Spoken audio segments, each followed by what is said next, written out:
പാവികളെയും സമൂഹത്തിൽ തഴയപ്പെട്ടവരെയും ചേർത്ത് നിർത്തുവാൻ നിങ്ങൾ തയ്യാറാണോ? అలాంటి వాళ్ళ దగ్గరికి మీరు వెళ్తారా?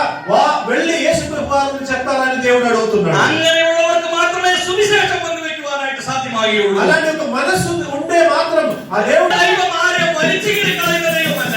మన దేవుడు ఎవరికి దోషాలు చేసినట్టు നമ്മുടെ ദൈവം ശാപം നൽകുന്ന ദൈവമല്ല.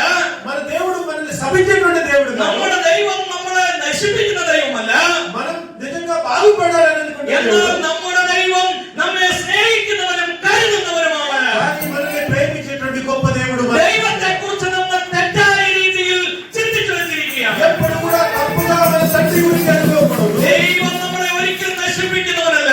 ఎప్పుడు కూడా మనం నశించిపోవాలి దేవుడు ఆశపడడు. ദൈവം നമ്മളെ പ്രതിസന്ധിയിലൂടെ കടത്തിവിടുന്നവനല്ല. ప్రతి ఒక్క సమస్యలో దేవుడు మనతో ఉంటాడు. ദൈവം നമ്മളെ രോഗത്തിലൂടെ കടത്തിവിടുന്നവനല്ല. మన రోగాల్లో మనం విడిచిపెట్టిన దేవుడు కాదు. ദൈവത്തിന്റെ അതിപരിശുദ്ധമായ നാമം വാഴ്ത്തപ്പെടുമാറാകട്ടെ. దేవుని యొక్క గొప్ప నామానికి మహిమ కలుగును గాక. വളരെ അനുഗ്രഹിക്കപ്പെട്ട ഈ സമയത്തെ ഓർത്ത് ഞാൻ ദൈവത്തെ സ്തുതിക്കുന്നു. ఈ పరిశుద్ధ దినంలో ఈ రోజు దేవుని సన్నిధి చేరి దేవుని నామాన్ని దేవుణ్ణి ఆరాధించడానికి దేవుడు మనకు గొప్ప కృప ఇచ్చాడు. ഞാൻ ഇവിടെ വരുന്നതിന് മുമ്പ് ഇവിടുത്തെ പാസ്റ്ററെ കുറിച്ച് ഒരു ചെറിയ അന്വേഷണം നടത്തി. నేను ఇక్కడ రాక ముందు మీ పాస్టర్ గారి గురించి నేను ఎంక్వైరీ చేశాను మనోజ్ గారి దగ్గర.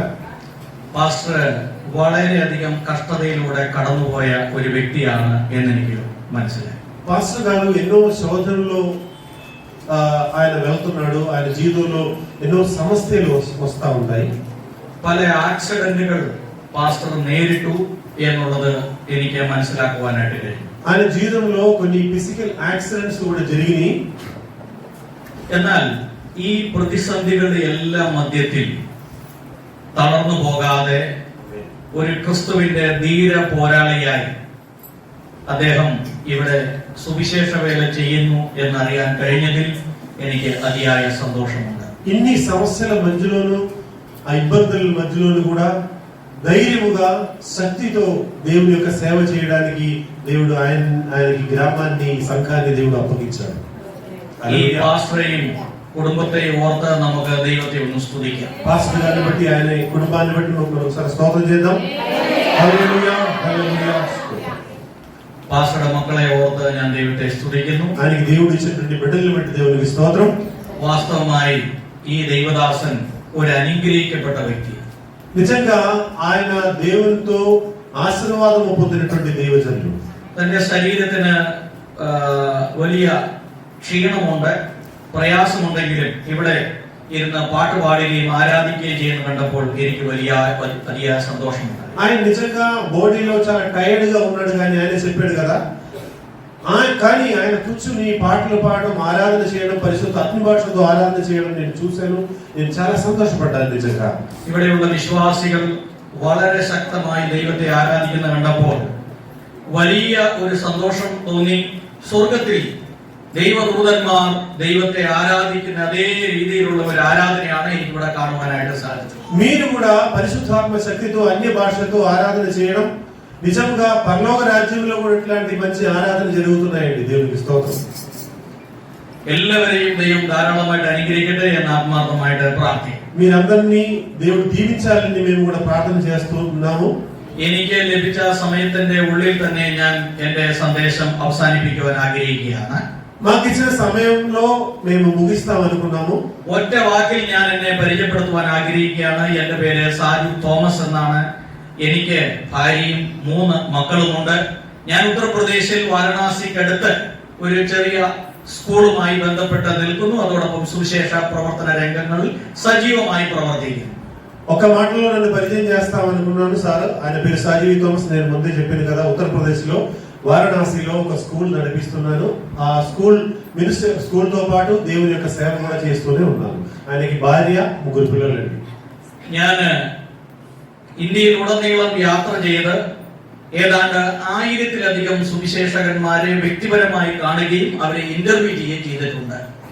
భారతదేశం అంతా ప్రయాణం చేసి, అన్ని స్టేట్స్ లో ప్రయాణం చేసి దాదాపు 1000 మంది పాస్టర్స్ ని ఇంటర్వ్యూ చేయడం, వారిని వారి మినిస్ట్రీని ఈ ప్రపంచానికి ముందు తీసుకురావడం ఇప్పటి వరకు జరిగింది.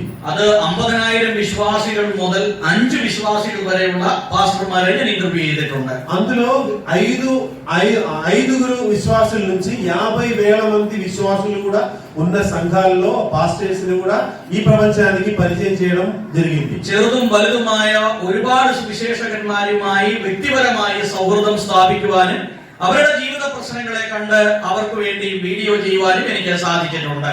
చిన్న దైవజనులు అంటే చాలా తక్కువ విశ్వాసులు ఉన్న సంఘాల నుంచి పెద్ద పెద్ద సంఘాల్లో ఉన్న వాళ్ళ వరకు వాళ్ళ ప్రాబ్లమ్స్ ని బయటికి తీసుకురావడానికి దేవుడు నాకు కృప చేశాడు. ഞാൻ ഇവിടെ വരാനുള്ള പ്രധാന കാരണം ഇന്ന് ദൈവവചനം സംസാരിക്കുക എന്നുള്ളതല്ല, മറിച്ച് ഈ ദൈവദാസനെ ഇന്റർവ്യൂ ചെയ്യാൻ വേണ്ടിയിട്ടാണ് ഞാൻ నిజంగా ఈ రోజు ఏదైనా ప్రసంగం చేయాలని కాదు నేను ఇక్కడ వచ్చాను. పాస్టర్ గారితో ఒక వీడియో ఇంటర్వ్యూ చేయాలని, అది మా ఛానల్లో ఎయిర్ చేయాలని అనుకుని మేము నిజంగా వచ్చాము. ഈ പാസ്റ്ററിൽ നിന്ന് എനിക്ക് പഠിക്കാൻ ഒരുപാട് കാര്യങ്ങളുണ്ട്. మీ పాస్టర్ గారి దగ్గర నుంచి కూడా నేను చాలా విషయాలు నేర్చుకోవాలని అనుకుంటున్నాను. ഞാൻ സുവിശേഷ വേലയിൽ വളരെ വർഷങ്ങളായി എങ്കിലും ഞാൻ എല്ലാ സുവിശേഷകരിൽ നിന്നും ചിലത് പഠിക്കാൻ ആഗ്രഹിക്കുന്ന വ്യക്തിയാണ്. నేను కూడా చాలా సంవత్సరాల నుంచి దేవుని యొక్క సేవ చేస్తున్నాను, కానీ ప్రతి ఒక్క సువార్తికుడు పాస్టర్ నుంచి నేను ఏదో ఒకటి నేర్చుకుంటూనే ఉన్నాను.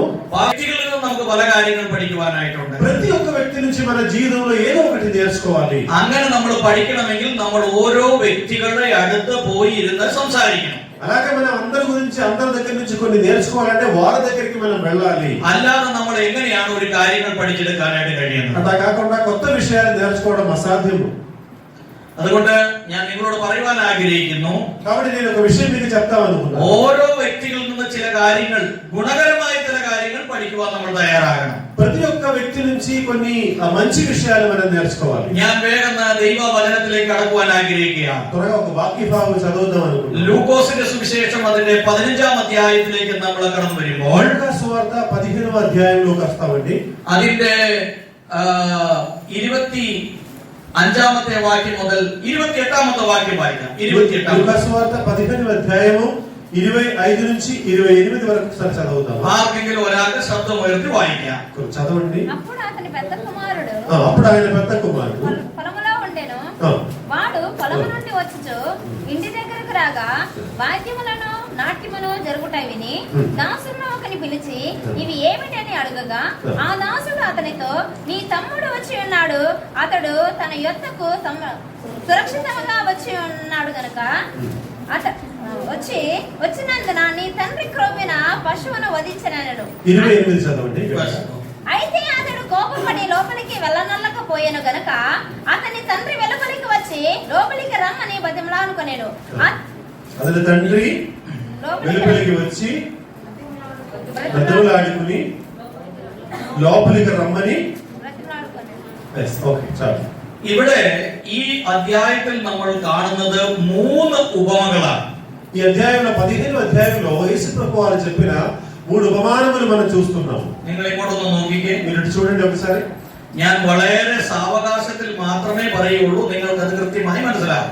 ఓకే, మీరు అర్థం చేసుకోండి. చాలా స్లోగానే నేను వాక్యం చెప్తాను. ഈ അധ്യായത്തിൽ 3 ഉപമകളാണ് പറയുന്നത്. ఈ అధ్యాయంలో 3 ఉపమానములు యేసు ప్రభువు వారు చెప్తున్నాడు. ഈ ഇങ്ങനെയുള്ള ഉപമകൾ യേശു പറയാനുള്ള കാരണം എന്താണ്? ఇట్లాంటి ఉపమానములు యేసు ప్రభువు వారు చెప్పడానికి కారణం ఏమిటి? നിങ്ങൾക്ക് ആർക്കെങ്കിലും പറയാമോ?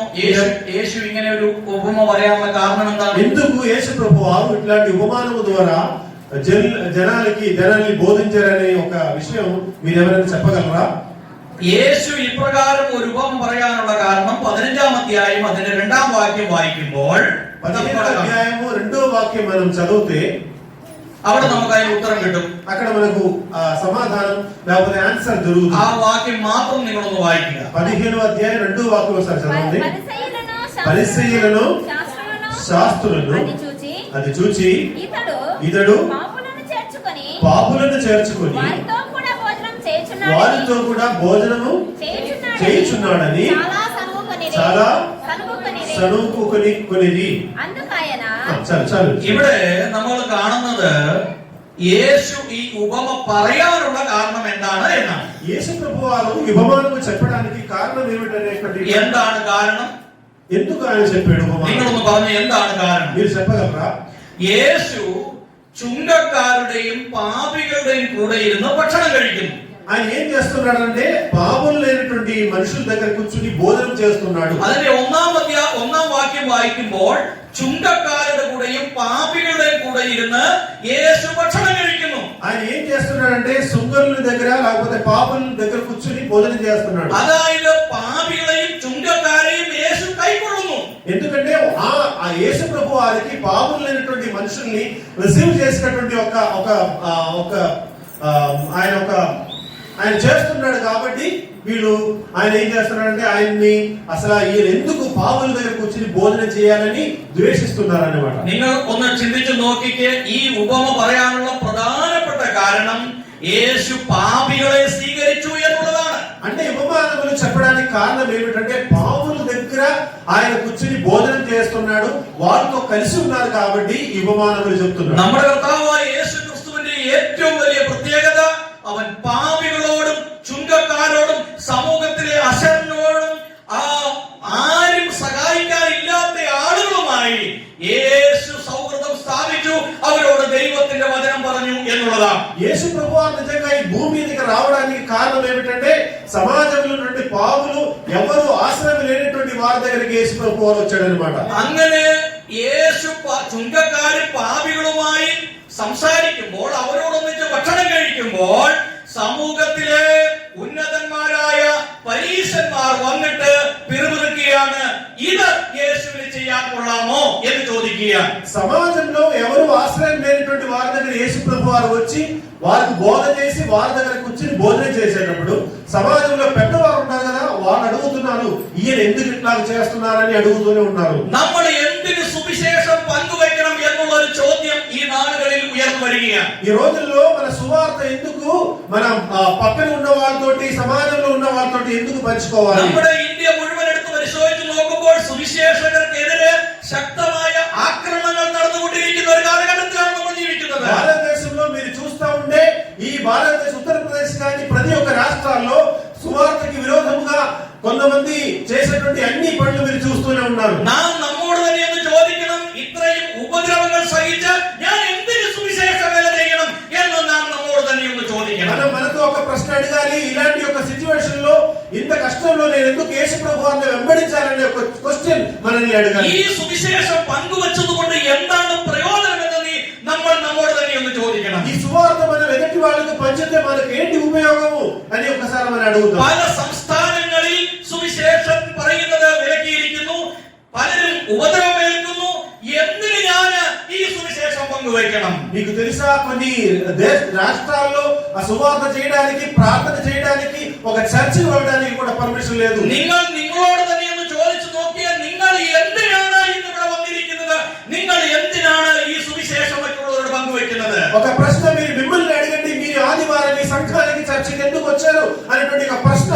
നിങ്ങൾക്ക് വീട്ടിൽ വേറെ ജോലിയൊന്നും ഇല്ലാഞ്ഞിട്ടാണോ നിങ്ങളോട് വന്നിരിക്കുന്നത്? మీకు ఇంటి దగ్గర వేరే పనులు ఉంటాయి కదా, നിങ്ങൾ എന്തിനാണ് ഇന്ന് ഈ മീറ്റിംഗിലൂടെ വന്നിരിക്കുന്നത്? ఎందుకు ఈ ఆదివారం ఈ సంఘానికి వచ్చారు? നമ്മൾ എന്തിന് മറ്റുള്ളവരുടെ സുവിശേഷം പങ്കുവയ്ക്കുന്നു? మనం ఈ సువార్త ఎదుటి వాళ్ళకి వేరే వాళ్ళకి ఎందుకు పంచుకోవాలి? നമ്മൾ ബൈബിൾ പ്രിന്റ് ചെയ്ത് പലർക്കും കൊടുക്കുന്നു, നമ്മൾ బైబిల్ చాలా మందికి గిఫ్ట్ గా ఇస్తున్నాము, പ്രാക്ടിക്കൽ ప్రింట్ ചെയ്ത് പലർക്കും കൊടുക്കുന്നു, కరపత్రికలు మనం ఇస్తున్నాము, വീടാന്തരം പോയി സുവിശേഷ പ്രവർത്തനം ചെയ്യുന്നു, ఇంటింటికి తిరిగి సువార్త పంచుతున్నాము, കൺവെൻഷനും കൂട്ടായ്മകളും നമ്മൾ സംഘടിപ്പിക്കുന്നു, పెద్ద పెద్ద మీటింగ్లు అరేంజ్ പല చేస్తాము, ദൈവദാസന്മാരെ വിളിച്ച് നമ്മൾ പ്രസംഗം കേൾക്കുന്നു, നമ്മൾ చాలా మంది దేవునిలో ఒక ప్రసంగాలు వింటూనే ఉన్నాము, നമ്മൾ ബൈബിൾ പഠിക്കുന്നു, బైబిల్ చదువుకుంటాము, മറ്റുള്ളവരെ ബൈബിൾ പഠിപ്പിക്കുന്നു. మనం బైబిల్ ఎదుటి వాళ్ళకి బోధ చేస్తాము. എന്താണ് ഇതിന്റെ യഥാർത്ഥ കാരണം?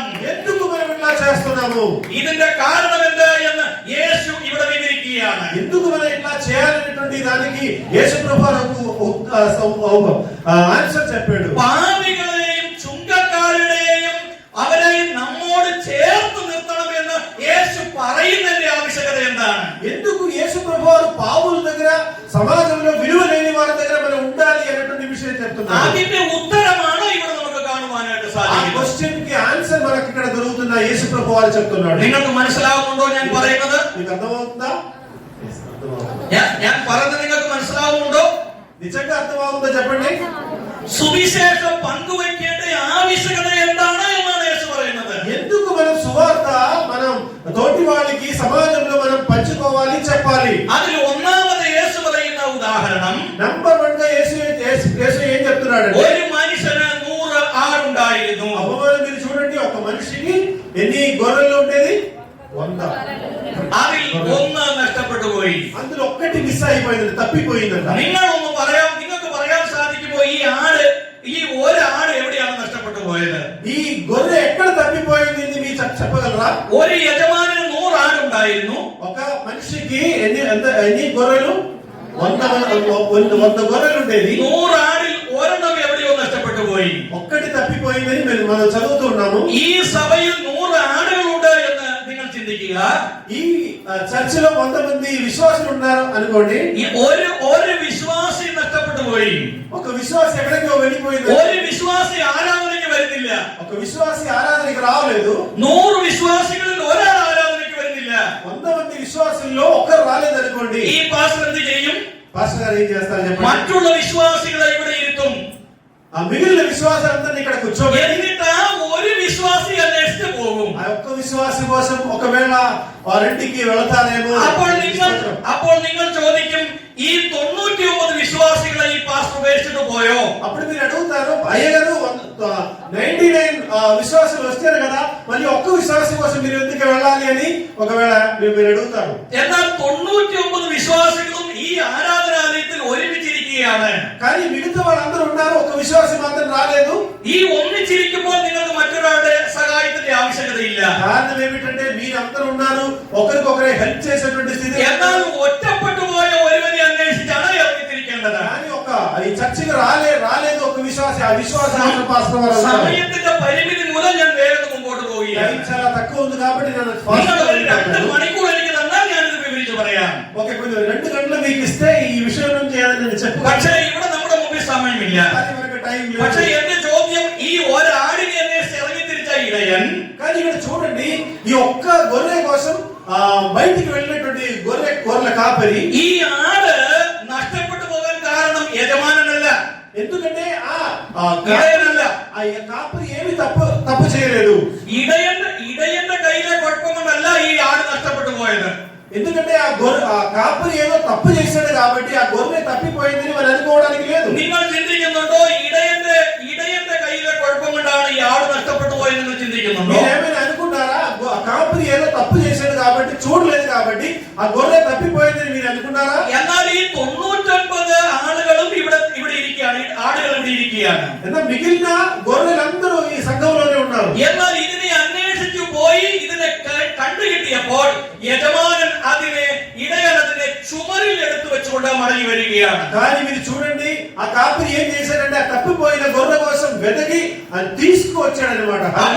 അപ്പോൾ അതിന്റെ അവസാനം പറയുന്നത് ഇങ്ങനെയാണ്, ഇങ്ങനെ മാനസാന്തരം കൊണ്ട് ആവശ്യമില്ലാത്ത 99 നീതിമാന്മാരെ കുറിച്ചുള്ളതിനേക്കാൾ മാനസാന്തരപ്പെടാത്ത ഒരു പാപിയെ കുറിച്ച് സ്വർഗത്തിൽ അധികം സന്തോഷമുണ്ടാകും. 15వ అధ్యాయం 7వ వాక్యం మీరు చూడండి. అటువలే మారు మనసు అక్కరలేని 99 మంది నీతిమంతుల విషయమై కనుక సంతోషము కంటే మారు మనసు పొందు ఒక్క పాపి విషయమై పరలోకమందు ఎక్కువ సంతోషము కలుగును. హల్లెలూయా. അപ്പോൾ യേശു പറഞ്ഞതിന്റെ അർത്ഥം എന്താണെന്ന് മനസ്സിലായോ? యేసు ఎందుకు అలా చెప్పాడని మీకు అర్థమవుతుందా? എന്തിനാണ് ചുങ്കക്കാരുടെ പാപികളുടെ ഒപ്പം ഇരുന്ന അവരെ കൈക്കൊള്ളുന്നത് എന്തുകൊണ്ടാണ്? ఎందుకు పావుల దగ్గర కూర్చుని ఆయన భోజనం చేశాడు? ഒരു വ്യക്തിയുടെ വില ഈ മുഴു ലോകത്തെക്കാൾ വലുതാണ്. బైబిల్ ఏం చెప్తుందంటే ఒక్క మనిషి యొక్క ఆత్మ విల ఈ ప్రపంచానికంటే ఎక్కువ అని బైబిల్ చెప్తుంది. ഇവിടെ ఇరిക്കുന്ന 100 പേരുണ്ടെങ്കിൽ 100 പേരുടെയും വില ഈ മുഴു ലോകത്തെക്കാൾ വലുതാണ്. ఇక్కడ 100 మంది ఉన్నారంటే మీరందరూ ఒక ఆత్మ యొక్క విల ఒక కోస్ట్ ఎందుకంటే ఈ ప్రపంచానికంటే ఎక్కువ. അങ്ങനെയെങ്കിൽ ഈ ഇന്ത്യ മഹാരാജ്യത്തിൽ നഷ്ടപ്പെട്ടു പോകുന്ന എത്രയോ അധികം ആത്മാക്കളുണ്ട്. అప్పుడు మీరు ఒక విషయం ఆలోచించండి, ఈ భారతదేశంలో ఎంతమంది ఆత్మలు నశించిపోతారు. ഒരാത്മാവിന്റെ വില ഈ മുഴു ലോകത്തെക്കാൾ വലിയ വിലയാണെങ്കിൽ സുവിശേഷം പങ്കുവയ്ക്കേണ്ട ആവശ്യകത എത്ര വലുതാണ് എന്ന് നാം തിരിച്ചറിയണം. ఆత్మ యొక్క విలువ ఈ ప్రపంచానికంటే ఎక్కువ అయితే మీరు సువార్త ఎంత గట్టిగా గొప్పగా చేయాలని ఒక్కసారి అనుకోండి. സുവിശേഷം പങ്കുവയ്ക്കേണ്ട ആവശ്യകതയുണ്ടോ? సువార్త పంచాలా ఉందా చెప్పండి. നിങ്ങളൊന്ന് പറഞ്ഞ സുവിശേഷം പങ്കുവെക്കേണ്ട ആവശ്യകതയുണ്ടോ? సువార్త ప్రకటించాలా వద్దా మీరు చెప్పండి. നഷ്ടപ്പെട്ടു പോകുന്ന ആത്മാക്കൾക്ക് വേണ്ടി പ്രവർത്തിക്കേണ്ട ആവശ്യകതയുണ്ടോ? నశించిపోయేటువంటి ఆత్మల వరకు మనం పని చేయాలా? അതിനാണ് പറയുന്നത് ഒരു സഭ അത് ഒരു മിഷണറി സഭയാകണം. ഇവിടുന്ന് മിഷണറിമാരെ അയക്കണം. എല്ലാ പ്രദേശങ്ങളിലും പോയി സുവിശേഷം പങ്കുവെക്കണം. అదే దేవుని యొక్క వాక్యం చెప్తుంది. ఈ చర్చ్ కూడా ఒక మిషనరీ చర్చ్ గా మారాలి. మీ సంఘముల నుంచి ఇతర దేశాలకి రాష్ట్రాలకి మిషనరీలు వెళ్ళాలి. ഓരോരുത്തരും ദൈവത്തിന്റെ വചനമായി നിങ്ങൾ കടന്നു പോവുകയാണ്. మీరు ప్రతి ఒక్కరు ఒక దేవుని యొక్క వాక్యం ద్వారా ఇతర దేశాలకి రాష్ట్రాలకి వెళ్ళాలని దేవుడు ഇവിടെ ഇരിക്കുന്ന പുരുഷനാകട്ടെ സ്ത്രീ ആകട്ടെ ഓരോരുത്തരും ഓരോ മിഷണറിമാരാണ്. ఇక్కడ కూర్చున్నటువంటి స్త్రీలు గాని పురుషులు గాని ప్రభువా ఆ యొక్క అవకాశం నాకు ఇవ్వండి అని ప్రార్థన చేసి సమర్పించుకోవాలి. ബൈബിൾ കോളേജിലെ പഠനം ഇവിടെ ഒരു ബാധകമല്ല. മറിച്ച് ബൈബിൾ എടുത്ത് നെഞ്ചത്ത് വെച്ചതിന് ശേഷം ഈ ബൈബിളാണ് എന്നെ രക്ഷിച്ചത്, ഈ ബൈബിളിലൂടെയുള്ള ആ പഠനം അല്ലെങ്കിൽ ഈ ദൈവം നിന്നെയും രക്ഷിക്കുമെന്ന് പറയുവാൻ ഇവിടെ ഓരോരുത്തർക്കും കഴിയണം. నేనేదో బైబిల్ కాలేజీకి వెళ్ళి చదవాలి లేకపోతే నేను సువార్త చేయలేనని మీరు అనుకోకూడదు. దేవుని యొక్క పరిశుద్ధాత్మ మిమ్మల్ని శక్తిపరుస్తాడు. హల్లెలూయా. അതുകൊണ്ട് സുവിശേഷം പങ്കുവയ്ക്കേണ്ട ആവശ്യത്തെക്കുറിച്ച് യേശു പറയുകയാണ്, ചുങ്കക്കാരെ കൊണ്ടും പാപികളെ കൊണ്ടും നിറഞ്ഞു നിൽക്കുന്ന ഒരു ലോകത്തിൽ അവരെ മാറ്റി നിർത്തുകയല്ല, മറിച്ച് അവരെ ചേർത്ത് നിർത്താൻ നമുക്ക് കഴിയണം എന്നാണ് പറയുന്നത്. సమాజంలోకి మనం వెళ్ళి ఆ పావుల దగ్గర మనం కూర్చుని వాళ్ళకి సువార్త చెప్పి వాళ్ళని యేసు ప్రభు దగ్గరికి తీసుకురావాలి. ചുങ്കക്കാരെ പാപികളെയും സമൂഹത്തിൽ തഴയപ്പെട്ടവരെയും ചേർത്ത് നിർത്തുവാൻ നിങ്ങൾ തയ്യാറാണോ? అలాంటి వాళ్ళ దగ్గరికి మీరు వెళ్తారా? వెళ్ళి యేసు ప్రభు వారిని చెప్తారని దేవుడు అడుగుతున్నాడు. അങ്ങനെയുള്ളവർക്ക് മാത്രമേ സുവിശേഷം പങ്കുവയ്ക്കുവാനായിട്ട് സാധ്യമാകുകയുള്ളൂ. అలాంటి ఒక మనస్సు ఉండే మాత్రం ఆ దేవుడి యొక్క పేరేవుడు ఉండే మాత్రం രണ്ടാമത്തെ ഉപമ യേശു പറയുകയാണ്. ఉపమానం కూడా చెప్పాడు. ഒരു സ്ത്രീയുടെ കയ്യിൽ 10 ദ്രഹ്മയുണ്ടായിരുന്നു, 10 പണമുണ്ടായിരുന്നു. 8వ వాక్యం చదవండి. ఏ స్త్రీకైనను ఏ స్త్రీకైనను 10 వెండి నాణెములుండగా 10 వెండి నాణెములుండగా వాటిలో ఒక నాణెము పోగొట్టుకుంటే ఆమె దీపం వెలిగించి ఇల్లు ఊడ్చి అది దొరకు వరకు ఓకే ഒരു പണം നഷ്ടപ്പെട്ടു പോയി. ఒక స్త్రీకి ఏమైందంటే 10 వెండి నాణెం నుంచి ఒకటి పోయిందంట. നിങ്ങളുടെ കയ്യിൽ ഒരു വെള്ളി നാണയമോ സ്വർണ്ണ നാണയമോ നഷ്ടപ്പെട്ടു പോയാൽ നിങ്ങൾ എന്ത് ചെയ്യും? మీ దగ్గర నుంచి అలాంటి ఒకటి మిస్ అయిపోతే మీరు ఏం చేస్తారు? നിങ്ങൾ വിളക്ക് കത്തിക്കും. మీరు ఏం చేస్తారంటే దీపం వెలిగించి എല്ലാ സ്ഥലങ്ങളിലും അന്വേഷിക്കും. ఆ ఇల్లంతా మీరు చూస్తూనే వెలుగుతారు. ഒരു ചൂലെടുത്ത് മുഴുവൻ അടിച്ചു വാരി നോക്കും. ఒక చీపురు తీసుకుని దొరికే వరకు మీరు ఏం చేస్తారు? അങ്ങനെ ഓരോ സ്ഥലത്തും അന്വേഷിക്കും. అక్కడ ప్రతి ఒక్క చోట మీ ఇంట్లో మీరు వెతుకుతూనే ఉంటారు. അങ്ങനെ ഓരോ സ്ഥലത്ത് അന്വേഷിച്ച് അടിച്ചു വാരി ഓരോ സ്ഥലങ്ങൾ അന്വേഷിച്ച് അത് കണ്ടെത്തുമ്പോൾ എത്ര വലിയ സന്തോഷമായിരിക്കും നിങ്ങളുടെ ജീവിതത്തിൽ ഉണ്ടാകുന്നത്. మీ చేతికి అది వచ్చే వరకు మీరు అది చూసి ఒకసారి మీ చేతికి వచ్చిన తర్వాత మీకు సంతోషం వస్తుంది. చూడండి, ഇത് നഷ്ടപ്പെട്ടു പോകുന്ന ഒരു ആത്മാവിനെ കുറിച്ചുള്ള ഒരു വിലയെ കുറിച്ചാണ് യേശു ഇവിടെ പറയുന്നത്. యేసు ప్రభువారు ఎందుకు చెప్పారంటే నశించిపోయేటువంటి ఆత్మ గురించి యేసే చెప్తున్నాడు. അങ്ങനെ നഷ്ടപ്പെട്ടു പോകുന്ന ഒരു ആത്മാവിനെ കുറിച്ച് വലിയ ചിന്തയുള്ളവരായി നാം തീരണം. ప్రతి ఒక్క విశ్వాసి ఈ లోకంలో నశించిపోయేటువంటి ఆత్మ గురించి ఒక భారము కలిగి ఉండాలి. దేవుడు చెప్తున్నాడు. വേദപുസ്തകം പറയുന്നു, അങ്ങനെ നഷ്ടപ്പെട്ടു പോയ ഒരു ആത്മാവിനെ വീണ്ടും കിട്ടുമ്പോൾ സ്വർഗത്തിൽ എത്ര വലിയ സന്തോഷമുണ്ടാകും. అలాగా నశించిపోయేటువంటి ఒక ఆత్మ దేవుని దగ్గరికి వచ్చేటప్పుడు పరలోక రాజ్యంలో ఎంత సంతోషంగా ఉన్నదని దేవుడు చెప్తున్నాడు. എന്നാൽ മൂന്നാമത് യേശു പറയുന്ന ഉപമ, మరలా దేవుడు యేసయ్య వేరే ఉపమ కూడా చెప్తున్నాడు. ഒരു മനുഷ്യന് 2 പുത്രന്മാരുണ്ടായിരുന്നു. స్టోరీ మీకు బాగా తెలుసు. ఒక మనిషికి 2 కుమారులు ఉంటారు. ആദ്യത്തേത് പറയുന്നു 100ൽ 1 നഷ്ടപ്പെട്ടു പോയി. మొదటి 100 గొర్రె నుంచి ఒక గొర్రె తప్పిపోయింది. രണ്ടാമത് പറയുന്നു 10ൽ 1 നഷ്ടപ്പെട്ടു പോയി. రెండో ఉపమానంలో చెప్తున్నాడు 10 వెండి నాణ్యముల నుంచి ఒకటి మిస్ అయింది. രണ്ടാമത് പറയുന്നു 10ൽ 1 നഷ്ടപ്പെട്ടു പോയി. മൂന്നാമത് പറയുന്നു 2ൽ 1 നഷ്ടപ്പെട്ടു പോയി. చెప్తున్నాడు 2 కుమారుల నుంచి ఒకటి తప్పిపోయాడు. ഒരു സ്ത്രീയുടെ കയ്യിൽ 10 പണം ഉണ്ടായിരുന്നു എന്നാണ് ഇവിടെ രേഖപ്പെടുത്തിയിരിക്കുന്നത്. ఒక స్త్రీ కాడ 10 వెండి నాణ్యములు ఉండేది. അതിൽ 1 നഷ്ടപ്പെട്ടു പോയി എന്നാണ് പറഞ്ഞിരിക്കുന്നത്. మిస్ అయిపోయిందని చెప్తున్నాడు. രണ്ടാമത് പറയുന്നു ഒരു മനുഷ്യന് 2 പുത്രന്മാരുണ്ടായിരുന്നു. ఉపమానంలో చెప్తున్నాడు 2 కుమారుల నుంచి ఒక కుమారుడు తప్పిపోయాడు. ഒരാള് നഷ്ടപ്പെട്ടു പോയി.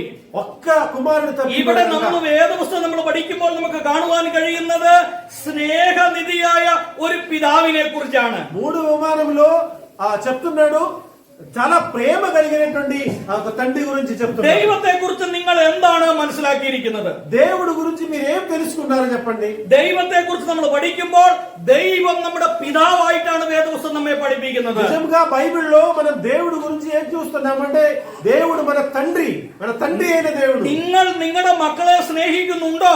మీరు నిజంగా మీ బిడ్డల్ని ప్రేమిస్తున్నారా? ഒരു പിതാവ് തന്റെ മകനെ സ്നേഹിക്കുന്നുണ്ടോ? ఒక తండ్రి తన కుమారుని ప్రేమిస్తారా నిజంగా? ഒരു പിതാവ് തന്റെ മകനെ സ്നേഹിക്കുന്നുള്ളതുപോലെ ఒక తండ్రి ఎట్లాగా తన కుమారుని ప్రేమిస్తాడో ദൈവം നമ്മെ സ്നേഹിക്കുന്നു. దేవుడు ఎట్లాగా మనల్ని ప్రేమిస్తున్నాడు. പിള്ളേർക്ക് സ്കൂളിൽ പോകാൻ സമയമാകുമ്പോൾ നിങ്ങൾ ബുക്കും പുസ്തകവും ബാഗും കൊടയും സാധനങ്ങൾ വാങ്ങിച്ചു കൊടുക്കുന്നു. స్కూల్ ఓపెనింగ్ చేసే జూన్ టైంలో మీరు ఏం చేస్తారు? పిల్లలకి బ్యాగ్ అట్లాంటి పుస్తకాలు పెన్ అన్ని మీరు కొన్ని ఇస్తారు కదా. ഒരു പിതാവ് ജോലിക്ക് പോയിട്ട് തിരിച്ചു വരുമ്പോൾ മക്കൾക്ക് ആവശ്യമുള്ള സാധനങ്ങൾ വാങ്ങിച്ചുകൊണ്ട് വരുന്നു. ఒక తండ్రి టౌన్ కి వెళ్ళొచ్చేటప్పుడు ఏం చేస్తాడు? పిల్లలకు కావాల్సిన అన్ని తీసుకొస్తాడు. വേദപുസ്തകം പറയുന്നു, ഒരു മകൻ അല്ലെങ്കിൽ മക്കൾ മീനെ ചോദിച്ചാൽ പാമ്പിനെ കൊടുക്കുമോ? బైబిల్లో చాలా క్లియర్ గా చెప్తున్నాడు, మనం అడిగేటువంటి ప్రతిదీ ఇవ్వడానికి మన తండ్రి సిద్ధంగా ఉన్నాడు. రొట్టి ചോദിച്ചാൽ അപ്പം കൊടുക്കുമോ? చూడండి, రొట్టి అడిగితే రొట్టి ఇస్తాడు. അങ്ങനെ ദോഷികളായ നിങ്ങൾ നിങ്ങളുടെ മക്കൾക്ക് നല്ല ദാനങ്ങളെ കൊടുക്കുവാൻ ഇച്ഛിക്കുന്നെങ്കിൽ സ്വർഗ്ഗസ്ഥനായ പിതാവ് എത്രയധികം പരിശുദ്ധാത്മാവിനെ നിങ്ങൾക്ക് തരും എന്നാണ് രേഖപ്പെടുത്തിയിരിക്കുന്നത്. అట్లాగా మీరు కూడా మీ బిడ్డల్ని బాగా ప్రేమిస్తున్నారు కదా, మన పరలోకంలో తండ్రి కూడా మనల్ని ఎంతో ఎక్కువ ప్రేమిస్తున్నారు. 5 മിനിറ്റിനുള്ളിൽ എന്റെ വാക്കുകളെ ഞാൻ അവസാനിപ്പിക്കാം. 5 నిమిషాలు నేను ముగిస్తామనుకున్నాను. ഇവിടെ സ്നേഹനിധിയായ ഒരു ദൈവത്തെ കുറിച്ചാണ് നമുക്ക് കാണുവാൻ കഴിയുന്നത്. ఇక్కడ మనల్ని ఎక్కువ ప్రేమించేటువంటి దేవుడి గురించి చెప్తున్నాడు. ഈ മകൻ എങ്ങനെയാണ് നഷ്ടപ്പെട്ടു പോയത്? ఈ కుమారుడు ఎట్లా తప్పిపోయాడు? പിതാവ് അവനെ ഒരിക്കലും ഉപേക്ഷിച്ചതല്ല. తండ్రి ఆయన్ని వెళ్ళమని చెప్పలేదు. ഈ മകൻ പറഞ്ഞു, എനിക്കുള്ള വീതം എനിക്ക് തരണം. కానీ చిన్న కుమారుడు తండ్రి దగ్గరికి వెళ్ళి ఆయన కావాల్సిన ఆస్తిలో నుంచి నాకు రావాల్సిన వాటా ఇవ్వని అడిగాడు. ഞാൻ എന്റെ പിതാവിന്റെ അധികാരത്തിൽ നിൽക്കാൻ ആഗ്രഹിക്കുന്നില്ല. నేను ఈ తండ్రితో ఉండాలని అనుకోవడం లేదు. എന്റെ പിതാവിന്റെ സാന്നിധ്യത്തിൽ ഞാൻ നിൽക്കാൻ ആഗ്രഹിക്കുന്നില്ല. తండ్రి దగ్గర ఏదో పని చేసి ఉండాలని నేను అనుకోవడం లేదు. എനിക്ക് സ്വാതന്ത്ര്യം വേണം. నాకు ఫ్రీడమ్ కావాలి, స్వేచ్ఛ కావాలి. സ്വാതന്ത്ര്യത്തോടു കൂടി എനിക്ക് പ്രവർത്തിക്കണം. నేను స్వేచ్ఛగా బతకాలి, జీవించాలని అనుకున్నాడు. അപ്പന്റെ അധികാരത്തിൽ നിന്നാൽ നിനക്ക് സ്വാതന്ത്ര്യമില്ല. తండ్రితో ఉంటే నాకు స్వేచ్ఛ లేదు అని అనుకున్నాడు. നിനക്ക് മോശമായ രീതിയിൽ നടക്കാൻ സാധിക്കില്ല. తండ్రితో మనం ఉంటే మనకిష్టమైన దారిలో వెళ్ళడానికి లేదు. നിനക്ക് കൂട്ടുകാരുടെ കൂടെ കൂടി മറ്റു കാര്യങ്ങൾ ചെയ്യാൻ കഴിയില്ല. మన ఫ్రెండ్స్ తో మనం టైం స్పెండ్ చేయడానికి లేదు. അപ്പന്റെ കൂടെ നീ നിൽക്കുമ്പോൾ അവൾ അതിന് ഒരു മഹാത്മ്യമുണ്ട്, ഒരു നിയമമുണ്ട്. ആ നിയമത്തിനനുസരിച്ച് നിനക്ക് നിൽക്കാൻ സാധിക്കുകയുള്ളൂ. తండ్రితో పాటు ఉంటే తండ్రి చెప్పిన ప్రతి ఒక్క విషయాన్ని పాటించాలి, కావాలి, కానీ మాకొద్దు అని అనుకున్నాడు. എന്നാൽ ഈ മകൻ പറയുകയാണ്, എനിക്ക് അപ്പന്റെ സാന്നിധ്യം വേണ്ട. ఈ కుమారుడు ఏమన్నాడంటే తండ్రితో సహవాసం അവൻ സ്വയമായി തന്നെ അപ്പനിൽ നടന്നു പോയവനാണ്. ఆ కుమారుడు సొంతముగా వెళ్ళిపోతున్నాడని చూస్తున్నాడు. എന്നാൽ വേദപുസ്തകം നമ്മെ പഠിപ്പിക്കുന്നു, కానీ బైబిల్ ఏం చెప్తుందంటే സ്നേഹനിധിയായ പിതാവ് മകന്റെ മടങ്ങി വരവ് കാത്തിരിക്കുകയാണ്. కానీ ప్రేమ కలిగినటువంటి తండ్రి ఆ కుమారుడు తిరిగి వస్తాడని ఎదురు അവന്റെ చూస్తున్నాడు. കയ്യിലുള്ള സകല സമ്പത്തും തീർന്ന ശേഷം ఆ కుమారుడు చేతిలో ఉన్న ప్రతిదీ అయిపోయిన తర్వాత സകല ആളുകളും അവനെ ഉപേക്ഷിച്ചു. అందరూ అతన్ని విడిచిపెట్టాడు. പണവും സൗകര്യവും സൗന്ദര്യവും സാഹചര്യവും ആരോഗ്യമുള്ളപ്പോൾ ആളുകൾ നിങ്ങളുടെ കൂടെ ഉണ്ടാകും. మన చేతిలో డబ్బులు ఉంటే, అందముగా ఉంటే అందరూ ఉంటారు. కానీ നമ്മൾ സ്വയമായി ചിന്തിക്കും, എനിക്ക് ആരോഗ്യമുണ്ട്, എനിക്ക് പണമുണ്ട്, എനിക്ക് സൗന്ദര്യമുണ്ട്, എനിക്ക് വിദ്യാഭ്യാസമുണ്ട്, എനിക്ക് കഴിവുണ്ട്, എനിക്ക് പ്രാഗൽഭ്യമുണ്ട് എന്ന് നാം ചിന്തിക്കും. నా దగ్గర చదువు ఉన్నాయి, అందముగా ఉన్నాడు, లేకపోతే నా దగ్గర డబ్బులు ఉన్నాయని అనుకుంటాము. కానీ എന്നാൽ ഇതൊന്നും ഇല്ലാത്ത ഒരു സാഹചര്യം കടന്നു വരുമ്പോൾ ఇవి ఏమి లేనటువంటి టైంలో మన దగ్గర നിങ്ങളുടെ കൂട്ടുകാർ നിങ്ങളെ ഉപേക്ഷിക്കും. ఆ రోజు మన ఫ్రెండ్స్ మనల్ని విడిచిపెడతారు.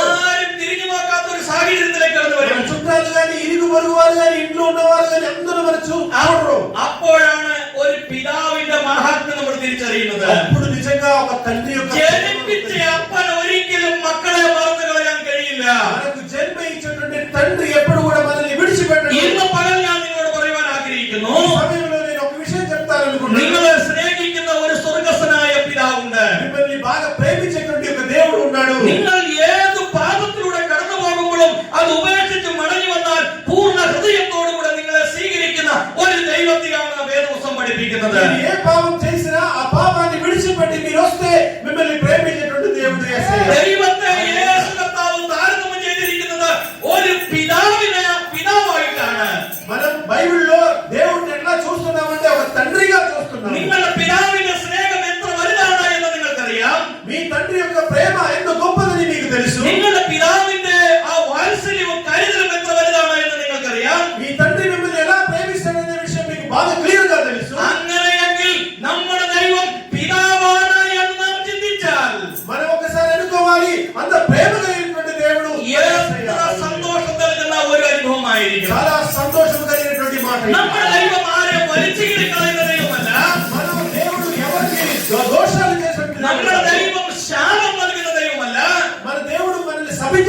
దేవుడు కాదు. നമ്മുടെ ദൈവം നമ്മളെ നശിപ്പിക്കുന്ന ദൈവമല്ല. మనం నిజంగా బాగుపడాలని అనుకుంటే എന്നാൽ നമ്മുടെ ദൈവം നമ്മെ സ്നേഹിക്കുന്നവനും കരുതുന്നവനുമാണ്. కానీ మనల్ని ప్రేమించేటువంటి గొప్ప దేవుడు మన ദൈവത്തെക്കുറിച്ച് നമ്മൾ തെറ്റായ രീതിയിൽ ചിന്തിച്ചു വെച്ചിരിക്കുകയാണ്. ఎప్పుడు కూడా తప్పుగా మన తండ్రి గురించి అనుకోకూడదు. ദൈവം നമ്മളെ ഒരിക്കലും നശിപ്പിക്കുന്നവനല്ല. ఎప్పుడు కూడా మనం నశించిపోవాలి ദൈവം നമ്മളെ ఆశపడడు. ദൈവം നമ്മളെ പ്രതിസന്ധിയിലൂടെ കടത്തിവിടുന്നവനല്ല. ప్రతి ఒక్క సమస్యలో దేవుడు మనతో ఉంటాడు. ദൈവം നമ്മുടെ രോഗത്തിലൂടെ കടത്തിവിടുന്നവനല്ല. మన రోగాల్లో మనం విడిచిపెట్టిన దేవుడు కాదు. രോഗം വന്നാൽ എന്ത് ചെയ്യണം? రోగం వస్తే మనం ఏం చేయాలి? യേശുവിന്റെ നാമത്തിൽ മാറിപ്പോകണം. యేసు దగ్గరకు వచ్చి మనం క్షమాపణ అడిగి ప్రార్థన చేయాలి. നിങ്ങൾ എന്നോട് ചോദിക്കും, మీరు ఒకవేళ నన్ను అడగవచ్చు, ഞാൻ വിശ്വാസിയാണ്, నేను విశ్వాసిని కదా, എനിക്ക് രോഗമുണ്ട്, నీకు రోగం ఉంది, എനിക്ക് കടബാധ്യതയുണ്ട്, నాకు అప్పులు బాధలు എനിക്ക് ఉన్నాయి, പ്രശ്നമുണ്ട്. నాకు సమస్యలు ఉన్నాయి. നിങ്ങൾ എന്തിനാണ് ഈ രോഗം ചുമന്നു നടക്കുന്നത്? మీరెందుకు ఈ రోగం మీ శరీరంలో ఉండి మీరు బాధపడతారు? നിങ്ങൾ എന്തിനാണ് ഈ കടബാധ്യത ചുമന്നു നടക്കുന്നത്? మీరు ఎందుకు ఈ అప్పుల బాధల్లో ఉంటారు? നിങ്ങൾ എന്തിനാണ് ഈ ദുഃഖം പേറിക്കൊണ്ട് നടക്കുന്നത്? మీరు ఈ దుఃఖంలో మనసులో పెట్టుకుని ఎందుకు ఉంటారు? നിങ്ങൾ ആ ദുഃഖം നിങ്ങൾ ചുമന്നുകൊണ്ട് നടക്കേണ്ട ഒരാവശ്യമില്ല. ఆ దుఃఖము మీ మనసులో పెట్టుకుని ఉండవలసిన అవసరం లేదు. മറിച്ച് നിങ്ങൾ പറയണം, യേശുവിന്റെ നാമത്തിൽ ദുഃഖം മാറിപ്പോകട്ടെ. యేసు నామములో దుఃఖాలు ప్రభువా తొలగించని ప్రార్థన చేయాలి. നിങ്ങൾ കൈയടിക്കാതെ ഇങ്ങോട്ടൊന്ന് ശ്രദ്ധിച്ചേ. ఒకవేళ చప్పట్లు ശാന്തതയോടെ ഒന്ന് ശ്രദ്ധിച്ചേ. ప్రశాంతం ఒకసారి వినండి. നിങ്ങൾക്ക് രോഗമുണ്ടോ? మీకు ఏదైనా రోగాలు ఉంటాయా? നിങ്ങൾ പറയണം, യേശുവിന്റെ നാമത്തിൽ ഈ രോഗം എന്റെ ശരീരത്തിൽ മാറിപ്പോട്ടെ. మీరు చెప్పాలి, యేసు నామములో ఈ రోగము నా శరీరం నుండి తొలగిపోవునుగా అని നിങ്ങൾക്ക് చెప్పాలి. കടബാധ്യതയുണ്ടോ? మీకు అప్పుల బాధలు ఉంటాయా? നിങ്ങൾ പറയണം, ഈ കടബാധ്യത എനിക്ക് എന്റെ ഭവനത്തിൽ പ്രവേശിക്കാൻ പാടില്ല, യേശുവിന്റെ നാമത്തിൽ മാറിപ്പോട്ടെ. మీరు చెప్పాలి, ఈ అప్పులు సమస్యలు మా జీవితం నుండి తొలగిపోవునుగా అని చెప్పాలి. നിങ്ങൾ ഒന്നിനെ കുറിച്ചും ഭാരപ്പെടരുത്. దేని గురించి మీరు బాధపడవద్దు. നമ്മുടെ കർത്താവ് ഈ ലോകത്തെ ജയിച്ചവനാണ്. ఎందుకంటే మన యేసయ్య ఈ లోకాన్ని അധികാരത്തോടെ എഴുന്നേൽക്കണം. అధికారం కలిగినటువంటి యేసయ్య എല്ലാവർക്കും അധികാരം തന്നിട്ടുണ്ട്. అందరికీ అధికారం ఇచ్చాడు. നിങ്ങളുടെ ഉള്ളിൽ അധികാരമുണ്ട്. మీ లోపల ఆ అధికారాన్ని దేవుడు നിങ്ങൾ ഈ ఇచ్చాడు. അധികാരത്തെ തിരിച്ചറിയണം. ఆ యొక్క అధికారం నాది మీరు നിങ്ങൾ తెలుసుకోవాలి. രാജാവിന്റെ മക്കളാണ് എന്ന് തിരിച്ചറിയണം. ఇది రాజు యొక్క బిడ్డలను ഈ తెలుసుకోవాలి. ലോകത്തെ జయించവനാണ് നമ്മുടെ മുമ്പിൽ നിൽക്കുന്നത്. ఎందుకంటే యేసయ్య మనం ఈ లోకాన్ని మీద విజయం పొందారు. നമ്മൾ നിസാരക്കാന്മാരല്ല. మన పవర్ మన శక్తి తెలుసుకోవాలి. നമ്മൾ ദൈവത്തിന്റെ മക്കളാണ്. మన దేవుని యొక్క తండ్రి యొక్క രോഗം മാറിപ്പോകട്ടെ. రోగం తొలగిపోవును. വേദനകൾ മാറിപ്പോകട്ടെ. సమస్యలు తొలగిపోవును. കടബാധ്യതകൾ മാറിപ്പോകട്ടെ. ఇబ్బందులు తొలగిపోవును. സാമ്പത്തിക ബുദ്ധിമുട്ട് മാറിപ്പോകട്ടെ. ఆర్థికమైన ఇబ్బందులు ദൈവാധീനമായ പൈശാചിക ബന്ധനങ്ങളും മാറിപ്പോകട്ടെ. సాతాను యొక్క ప్రతి క్రియలు తొలగిపోవును గాక. ఆమేన్. നമ്മൾ നമ്മുടെ അധികാരത്തെ തിരിച്ചറിയണം. మన అధికారాన్ని తెలుసుకోవాలి. സമയം കുറവുള്ള വാക്കുകൾ ഞാൻ ഇവിടെ അവസാനിപ്പിക്കുക. నేను ముగిస్తున్నాను. നമുക്ക് നമ്മുടെ അധികാരത്തോടുകൂടെ നമ്മെ സ്നേഹിക്കുന്ന ഒരു സ്വർഗസ്വനായ പിതാവുണ്ട് എന്ന വിശ്വാസത്തോടെ നമുക്ക് വേണ്ടി ജയപോരാളിയായി ജയിച്ചവനായ ക്രിസ്തു നമ്മുടെ കൂടെ ഉണ്ട് എന്ന് ഉറച്ച വിശ്വാസത്തോടുകൂടി നമുക്ക് മടങ്ങി പോകാം. ദൈവം നമ്മെ സഹായിക്കട്ടെ. మనకు దేవుడు ఇచ్చినటువంటి అధికారాన్ని తెలుసుకుని అధికారాన్ని వాడుకుని శత్రువు మీద ఈ లోకం మీద జయించి పోరాడి మన దేవుని యొక్క బిడ్డలుగా ఆ ప్రేమని తెలుసుకోవడానికి దేవుడు మనల్ని దీవించుగాక. మాకు ఇచ్చిన సమయాన్ని బట్టి మీకు పాస్టర్ గారికి వందనాలండి. థాంక్యూ. ఒక మాట చెప్తాను. నిజంగా